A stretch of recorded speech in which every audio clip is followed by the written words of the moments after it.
দ্রৌপদীর তেষ্টা মেটাতে ভূমিতে প্রচণ্ড জোরে গদার আঘাত করেন ভীম, আর সেই আঘাতেই ভূমি সরে গিয়ে সেখানে প্রকাণ্ড এক জলাশয়ের সৃষ্টি হয়। এই জলাশয় পরিচিত ভীমকুণ্ড নামে।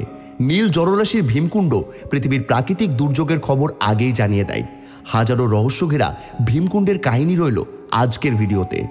12 বছর বনবাসের সময় পাণ্ডবরা যখন 1 বছরের অজ্ঞাতবাস কাটাচ্ছিলেন, সেই সময় একবার দ্রৌপদীর খুব জল তেষ্টা পায়, কিন্তু গভীর অরণ্যে তেষ্টা মেটানোর মতো কোনো জলাশয় মিলছিল না। উপায় না দেখে ভীম তার গদা দিয়ে মাটিতে সজোরে আঘাত করেন। ভীমের গদার শক্তিশালী আঘাতে মাটি ভেদ করে বেরিয়ে আসে জল, সৃষ্টি হয় ভীমকুণ্ডের।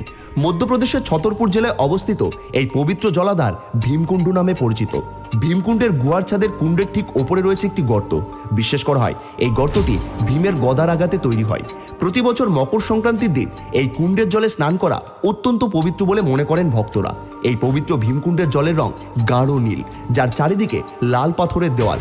এছাড়াও এর চারপাশে রয়েছে আরও কিছু গুহা, কিন্তু গুহাগুলোর উৎস জানা থাকলেও শেষ কারোর জানা নেই। মহাভারতে বর্ণিত এই ভীমকুণ্ডকে ঘিরে থাকে হাজারো কাহিনী। কথিত আছে যে একদা ঋষি নারদ ভক্তিভরে প্রভু বিষ্ণুর প্রশংসায় গন্ধর্ব গানের সাধনা করছিলেন। তার ভক্তিতে প্রভু বিষ্ণু প্রসন্ন হয়ে এই কুণ্ডতে আবির্ভূত হন। বিষ্ণু নীল রঙের কারণে এই কুণ্ডের জল নীল রঙে পরিণত হয়। এই জলাধারটি নীলকুণ্ড বা ঋষির নামানুসারে পরিচিত নারদকুণ্ড নামে। এই ভীমকুণ্ডকে ঘিরে রয়েছে একাধিক রহস্য, যার অর্ধেক এখনও সমাধান পাওয়া যায়নি।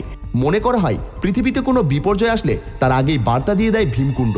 ভীমকুণ্ড দেখতে অনেকটা সাধারণ জলাশয়ের মতোই, কিন্তু অনেকের দাবি এটা কোনো সাধারণ জলাশয় নয়, কারণ এই জলাশয় নাকি এশিয়া মহাদেশে আসন্ন সকল প্রাকৃতিক বিপর্যয়ের সংকেত আগে থেকেই দেয়। তাদের দাবি প্রাকৃতিক বিপর্যয়ের আঁচ পেলেই নাকি ভীমকুণ্ডুর শান্ত জলে এক আলোড়ন শুরু হয়। যেমন 2004 সালের সুনামির সময় ভীমকুণ্ডের জলস্তর বেড়ে গিয়েছিল।